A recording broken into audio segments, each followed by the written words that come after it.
I've added on to my safe so that now it has a 4-digit combination instead of 3.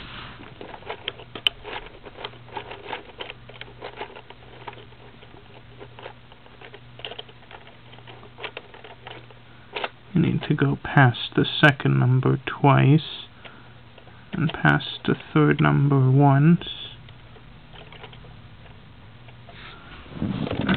and it opens.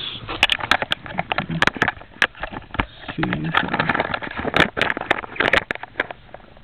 4 rotors operate 4 deadbolts,